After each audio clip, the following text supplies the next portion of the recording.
जय हिंद दोस्तों, मैं आदित्य द्विवेदी आप सभी का स्वागत करता हूं आपके नए YouTube चैनल आदित्यांजल जीएस क्लासेस में। मध्य प्रदेश सामान्य अध्ययन की जो श्रृंखला हमारे द्वारा चलाई जा रही है उसके 3 प्रमुख जो टॉपिक हैं वो हमने कंप्लीट कर लिया है। एक तो मध्य प्रदेश का सामान्य परिचय था, दूसरा जो वीडियो था हमारा वो मध्य प्रदेश के पड़ोसी राज्य एवं सीमावर्ती जिले को लेकर था, और जो तीसरा टॉपिक था हमारा वो था मध्य प्रदेश के संभाग व संबंधित जिले। प्रस्तावना वाले जो विषय वस्तु थी वो हमने कंप्लीट कर ली थी। आज से जो हम प्रारंभ करने वाले हैं वो हमारा जो प्रमुख टॉपिक है, यानी कि अब कोर सब टॉपिक हम उठाकर एक एक करके पढ़ेंगे, और जिनमें से पहला टॉपिक हम पढ़ेंगे वो है मध्य प्रदेश का पुनर्गठन। जी हाँ दोस्तों, बहुत ही इंपॉर्टेंट टॉपिक है।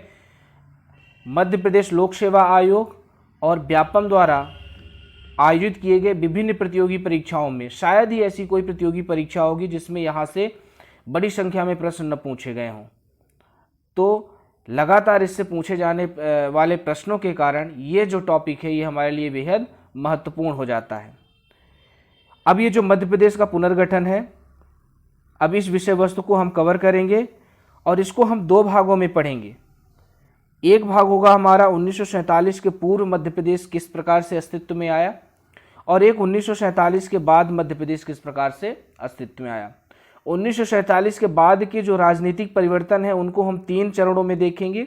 एक तो 1947 से लेकर 1956 तक की स्थिति में, दूसरा देखेंगे 1956 से लेकर 2000 तक की स्थिति में, और तीसरा देखेंगे 2000 के बाद की स्थिति में। लेकिन आज का जो हमारा वीडियो होगा वो पूर्णतः किस पर होगा, 1947 के पूर्व की स्थिति में। सामान्यतः विद्यार्थी या विभिन्न संस्थान या जो पुस्तकें होती हैं वो मध्य प्रदेश के पुनर्गठन में सिर्फ 1947 के बाद की स्थिति को ही केंद्रित करके बताती हैं। 1947 के पूर्व की जो स्थिति है, चूँकि एक पृष्ठभूमि तैयार करता है और प्रश्न यहाँ से भी पूछे जा रहे हैं, इनको जनरली क्या किया जाता है, स्किप कर दिया जाता है। लेकिन हम ऐसा नहीं करेंगे, परीक्षा की दृष्टि से ये भी उपयोगी है और आधार हमारा मजबूत रहे, इसलिए हमें इस टॉपिक को भी बड़े विधिवत तरीके से और क्रमबद्ध तरीके से समझने का प्रयास करेंगे। ठीक है, चलिए अब इसके पहले हम देख लेते हैं कि जो 1947 के पूर्व स्थिति थी भारत की या मध्य प्रदेश की वो किस प्रकार थी। चूंकि 1947 के पूर्व जो भारत था वो कैसा था, ब्रिटिश उपनिवेश था। किस प्रकार से था, ब्रिटिश उपनिवेश था, और इस ब्रिटिश उपनिवेश को हमने 3 भागों में बांट के रखा था। एक था प्रोविजंस, दूसरा था देसी रियासतें, और तीसरा था कमिश्नरी क्षेत्र। प्रोविजंस वो क्षेत्र हुआ करते थे जहां पर प्रत्यक्ष रूप से शासन होता था किसका, अंग्रेजों का। कैसा होता था, प्रत्यक्ष रूप से अंग्रेजों का शासन हुआ करता था। देसी रियासतें जो होती थी वहां पे क्या होता था, वहां पे राजा रजवाड़ों का शासन होता था। किसका शासन होता था, राजा रजवाड़ों का।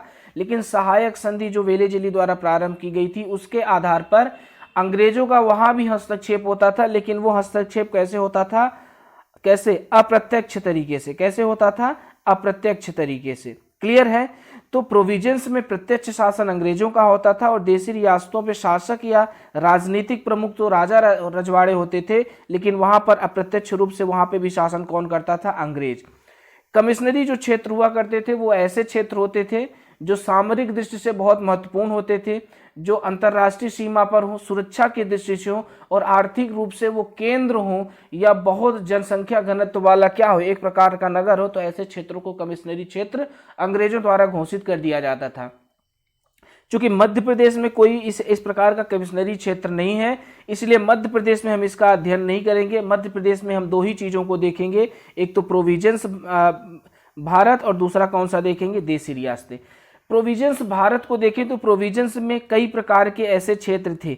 एक तो यूनाइटेड प्रोविजंस था जिसे यूपी, यानी कि उस समय यूनाइटेड प्रोविजंस कहा जाता था, और आज वर्तमान में उसे उत्तर प्रदेश कहा जाता था, ये था। फिर बंगाल प्रोविजंस हुआ करता था, बॉम्बे प्रोविजंस हुआ करता था, मद्रास प्रोविजंस और सेंट्रल प्रोविजंस। और मध्य प्रदेश के परिप्रेक्ष्य में जिस प्रोविजंस का हम अध्ययन करेंगे उसे क्या कहा जाता था, सेंट्रल प्रोविजंस। क्लियर है। अब देसी रियासतों में भी मध्य प्रदेश में कई बड़ी देसी रियासतें थी जिनका समूह क्या कहलाता था, सेंट्रल इंडिया एजेंसी। क्या कहलाता था, सेंट्रल इंडिया एजेंसी। तो मध्य प्रदेश के परिप्रेक्ष्य में हम सेंट्रल प्रोविजंस को पढ़ेंगे और सेंट्रल इंडिया एजेंसी को। यहां तक की बात क्लियर है। चलिए आगे चलते हैं। अब हम सबसे पहले देखेंगे 1947 के पूर्व की जो स्थिति है इसको हम कितने भागों में बांट कर पढ़ेंगे, दो भागों में। एक तो सेंट्रल प्रोविजंस एंड बरार को देखेंगे कि ये किन राजनीतिक परिवर्तनों के बाद अस्तित्व में आता है मध्य प्रदेश के मानचित्र में। दूसरा हम देखेंगे सेंट्रल इंडिया एजेंसी, ये किस प्रकार से अपना अस्तित्व भारतीय इतिहास में बनाकर रखती है, कब तक, 1956 आज़ादी तक। क्लियर है यहाँ तक की? चलो, अभी जो सेंट्रल प्रोविजंस एजेंसी है, मैंने इसको बताया था सेंट्रल प्रोविजंस एंड बरार, तो ये यहाँ पे अंग्रेजों का कैसा शासन था, प्रत्यक्ष शासन हुआ करता था। लेकिन जो सेंट्रल इंडिया एजेंसी थी, यहाँ पर अंग्रेजों का अप्रत्यक्ष शासन हुआ करता था। यहाँ पर जो वास्तविक राजनीतिक नेतृत्व हुआ करता था वो राजाओं द्वारा हुआ करता था। क्लियर है? चलिए, अब आगे हम क्या देखते हैं। अब इसी क्रम में हम किसको देखेंगे, सबसे पहले सेंट्रल प्रोविजंस एंड बरार को। किसको देखेंगे? सेंट्रल प्रोविजंस एंड बरार को, कैसे ये अस्तित्व में आता है भारतीय मानचित्र में। तो हम आपको एक मैप के द्वारा समझाने की कोशिश करेंगे। अगर इसको हम वर्तमान मध्य प्रदेश का मैप माने, किसको, इसको अगर हम वर्तमान मध्य प्रदेश का मैप माने, तो ये जो वर्तमान मध्य प्रदेश का मैप है, यहां पर जो क्षेत्र था ये नागपुर है, जो कि विदर्भ की राजधानी हुआ करता था। और इस नागपुर में शासन किया करते थे कौन? भोसले। कौन करते थे? भोसले, जो पेशवा की एक, मतलब मराठों की या पेशवाओं की एक शाखा हुआ करती थी। तो भोसले यहां पर शासन किया करते थे और उस समय शासक थे राघोजी प्रथम। राघोजी प्रथम क्या करते हैं, 1740 में मध्य प्रदेश के इस महाकौशल या गोंडवाना क्षेत्र पर क्या करते हैं, कूच करते हैं, आक्रमण करते हैं। और आक्रमण के पश्चात इसको क्या कर लेते हैं, अपने अधीन कर लेते हैं। तो ये राघोजी प्रथम द्वारा जो गोंडवाना क्षेत्र था वो किसके अंतर्गत आता है, आपके भोसले के अंतर्गत आता है। अब जो प्रमुख वर्ष आता है वो आता है भारतीय इतिहास में मध्य प्रदेश के परिप्रेक्ष्य में 1818। इस 1818 में क्या होता है, क्योंकि उस समय तृतीय आंग्ल मराठा युद्ध चल रहा होता है और उसको समाप्त करने के लिए क्या की जाती है, क्या की जाती है, संधि की जाती है। और ये संधि किसके बीच होती है, भोसले, अप्पा जी भोसले और अंग्रेजों के बीच। किसके बीच होती है, अप्पा जी भोसले और अंग्रेजों के बीच। और ये संधि कब होती है, 1818 में। और जैसे ही ये संधि होती है, चूंकि इसमें मराठाओं की या पेशवाओं की पराजय होती है, तो मराठा और पेशवाओं के जितने क्षेत्रीय विस्तार थे या जितने क्षेत्र थे वो किसके अंतर्गत आ जाते हैं, किसके अधीन, अंग्रेजों के। जब अंग्रेजों के अधीन ये क्षेत्र आ जाते हैं तो सबसे पहले अंग्रेजों का मध्य प्रदेश के राजनीतिक या भौगोलिक क्षेत्र में जब हस्तक्षेप होता है वो कब होता है, 1818 में। दो तरीके से होता है। एक तो अप्पा जी भोसले, एक जो राघोजी प्रथम द्वारा जो गोंडवाना क्षेत्र को हासिल किया गया था वो अंग्रेजों के अधीन आ जाता है। और दूसरा संधि के द्वारा ही 1818 में अंग्रेजों ने सिंधियाओं से संधि की थी और इस संधि के तहत नर्मदा व सागर क्षेत्र को भी क्या कर लेते हैं, उस पे भी अपना अधिकार कर लेते हैं। तो 1818 के समय पर दो परिवर्तन होते हैं। एक तो गोंडवाना का क्षेत्र महाकौशल का अंग्रेजों के अधीन हो जाता है, दूसरा सागर और नर्मदा का क्षेत्र भी किसके अधीन चला जाता है, अंग्रेजों के अधीन चला जाता है। तो कब अंग्रेजों का प्रत्यक्ष हस्तक्षेप या अधिकार होता है मध्य प्रदेश में, तो 1818 में। ठीक है, यहां तक की बात क्लियर है। चलिए, अब जैसे यहां पर अधिकार होता है अंग्रेजों का, तो अंग्रेज यहां पर क्या करते हैं, यहां पर एजेंट नियुक्त करते हैं। एजेंट क्यों नियुक्त करते हैं, कर के लिए। किसके लिए नियुक्त करते हैं, तो 1818 में सागर, नर्मदापुरम और गोंडवाना क्षेत्र पर अधिकार करके यहाँ पर एजेंट नियुक्त कर दिया जाता है। किसके लिए, ताकि वो यहाँ से राजस्व यानी कि कर का संग्रह अंग्रेजों के लिए करता रहे। क्लियर है। अब उस समय मानचित्र में क्या परिवर्तन होता है वो हम देखते हैं। ये जिन पर अधिकार अंग्रेजों का हुआ है ये मानचित्र में दरअसल थे कहाँ, आप देख रहे होंगे ये वाला क्षेत्र सागर का है, ये नर्मदापुरम का है और ये किसका हो गया, गोंडवाना का हो गया। और इसी के अंतर्गत छत्तीसगढ़ भी आता था और नागपुर। अभी ये जो छत्तीसगढ़ नागपुर है यहाँ पर, नागपुर पर अभी अधिकार अंग्रेजों का नहीं हुआ है। अंग्रेजों का अधिकार सिर्फ किस क्षेत्र पर हुआ है, इस क्षेत्र पर। किस क्षेत्र पर, इस क्षेत्र पर हुआ है। और इस क्षेत्र पर अधिकार हुआ और इस क्षेत्र पर उन्होंने किसको नियुक्त कर दिया, एक एजेंट को। किसको नियुक्त कर दिया, एजेंट को। लेकिन 1853 में एक नया बदलाव होता है, चूंकि उस समय डलहौजी ने कौन सी नीति प्रारंभ की थी, हड़प नीति। और इसी हड़प नीति के तहत 1853 में ये जो नागपुर विदर्भ में भोसले शासक थे वो किसके अधीन आ जाता है, क्योंकि उनके क्या उत्तराधिकारी नहीं होते हैं। तो ये जो भोसले का जो क्षेत्र था ये किसके अंतर्गत में आ जाता है, अंग्रेजों के अंतर्गत आ जाता है। यानी कि ये जो संपूर्ण क्षेत्र आप मानचित्र में देख रहे हैं इस पर किसका अधिकार हो जाता है, इस पर अधिकार हो जाता है अंग्रेजों का। किस क्षेत्र में? इस पूरे क्षेत्र में अंग्रेजों का क्या हो जाता है? अधिकार हो जाता है। फिर अब भारतीय इतिहास में एक नया परिवर्तन देखते हैं, 1857 का विद्रोह। ये जो 1857 का विद्रोह था, ये वाकई प्रथम स्वतंत्रता संग्राम इसको कहा जाता है। क्यों? क्योंकि ये पहला ऐसा विद्रोह था जिसने अंग्रेजों का जो घमंड था अपराजिता का, कि हम वो कभी भारतीयों से अपराजित नहीं होंगे, मतलब पराजित नहीं होंगे, तो वो उनकी जो अपराजिता का घमंड था वो इस 1857 की क्रांति में क्या हो जाता है? चूर हो जाता है। अब इसी 1857 की क्रांति से अपने आप को सुरक्षित करने के लिए 1861 में अंग्रेज क्या करते हैं? उस पूरे क्षेत्र का एक नया नाम दे देते हैं, सेंट्रल प्रोविजंस। और इस सेंट्रल प्रोविजंस को किस रूप में घोषित कर देते हैं? मुख्य कमिश्नरी क्षेत्र में। किस रूप में घोषित कर देते हैं? मुख्य कमिश्नरी क्षेत्र में। और इस मुख्य कमिश्नरी क्षेत्र का जो केंद्र बनाया जाता है वो नागपुर को बनाया जाता है। क्लियर है यहां तक की बात? चलिए, अब नागपुर को मुख्य कमिश्नरी क्षेत्र तो बना दिया गया। अब इस मुख्य कमिश्नरी क्षेत्र में 4 कमिश्नरी क्षेत्र आते थे। एक तो जबलपुर आता था, दूसरा नर्मदा, तीसरा नागपुर और चौथा कौन सा? छत्तीसगढ़। इन 4 कमिश्नरी क्षेत्र को एक लेकर एक मुख्य कमिश्नरी क्षेत्र बनाया जाता है, जिसका केंद्र क्या होता है? नागपुर होता है। और इसका नाम क्या रखा जाता है? Central provisions. क्या रखा जाता है? Central provisions. कब? 1961 में। 1964 में जो निवाड़ क्षेत्र है मध्य प्रदेश का, आगे मैप में हम बताएंगे, ये निवाड़ क्षेत्र भी किसमें शामिल कर लिया जाता है? सेंट्रल प्रोविजंस में। किसमें शामिल कर लिया जाता है? सेंट्रल प्रोविजंस में। फिर आगे चल के 1930 में एक नया परिवर्तन होता है। और वह परिवर्तन क्या था? वह परिवर्तन ये था कि 1930 में अंग्रेज जो थे वो हैदराबाद के निजाम से ये जो बरार का क्षेत्र है, कौन सा? ये बरार का जो क्षेत्र है वो 25 लाख की वार्षिक लीज पर क्या कर लेते हैं? उसको अपने अंतर्गत ले लेते हैं। और उस समय निजाम कौन थे? महबूब अली खां। यानी कि महबूब अली खां से कहते हैं कि भैया हम आपको क्या करेंगे? 25 लाख रुपए तुमको दे रहे हैं, काम करो, आसानी से ये वाला जो क्षेत्र है हमको सल्टा दो, कुछ तुमको कमाई धमाई होगी नहीं, हैदराबाद से कहाँ बार बार आओगे यहाँ पे युद्ध करने, इसको मेंटेन करने, तुम हमको दे दो, हम तुमको बढ़िया एक मोटी रकम दे रहे हैं। अब निजामों ने क्या किया? हाँ हाँ ठीक है ठीक है ठीक है, ये कह के उन्होंने ये क्षेत्र किसको दे दिया? अंग्रेजों को दे दिया। यानी कि बरार भी अब किसके अंतर्गत आ गया? बरार पर भी अधिकार किसका हो रहा है? अंग्रेजों का हो रहा है। क्लियर हो गया? यानी कि अब कौन सा पूरा क्षेत्र शामिल हो गया? ये पूरा क्षेत्र क्या कहलाने लगा? Central provisions. अभी इसमें बरार को शामिल नहीं किया गया है, नाम नहीं दिया गया है, बल्कि यह क्षेत्र आ जरूर गया है। नाम कब दिया जाएगा तो आगे हम बताएंगे। एक नया परिवर्तन होता है, 1919 का भारत शासन अधिनियम आता है, जिसे क्या बोला जाता है? मार्टिन्यू चेम्सफोर्ड सुधार भी बोला जाता है। इसी अधिनियम के तहत जो सीपी था, जिसे सेंट्रल प्रोविजंस बरार कहा जाता था, यह अब तक क्या था? मुख्य कमिश्नरी क्षेत्र था। अब इसको गवर्नरी क्षेत्र घोषित कर दिया जाता। और ये घोषणा कब की जाती है? कब इसको गवर्नरी क्षेत्र बनाया जाता है? 1921 में। यानी कि ये जो सेंट्रल प्रोविजंस था 1861 से लेकर 1921 तक मुख्य कमिश्नरी क्षेत्र था, और 1921 के बाद ये गवर्नरी क्षेत्र घोषित कर दिया जाता है। फिर 1936 में एक परिवर्तन ये होता है कि वो जो लीज पर बरार क्षेत्र अंग्रेजों ने हैदराबाद के निजाम से लिया था, अब इसको पूर्णतः किसमें मिला देते हैं? सेंट्रल प्रोविजंस में, यानी कि सीपी में मिला देते हैं। और इसको मिलाते ही इसका नया नाम दे देते हैं सेंट्रल प्रोविजंस एंड बरार, यानी कि सीपी एंड बरार। क्या नाम दे देते हैं? CP and Berar. और इसकी राजधानी क्या बनाते हैं? नागपुर को। चूंकि मैंने बताया था कि सेंट्रल प्रोविजंस का मुख्य केंद्र क्या था? नागपुर था। 1937 में भारतीय इतिहास में, आधुनिक भारत में, जब यहाँ पर निर्वाचन होता है और इस निर्वाचन के परिणाम स्वरूप इस सेंट्रल प्रोविजंस के जो प्रमुख बनाए जाते हैं वो किसको बनाया जाता है? एनबी खरे को। किसको बनाया जाता है? एनबी खरे को। यहाँ तक की बात स्पष्ट हो गई।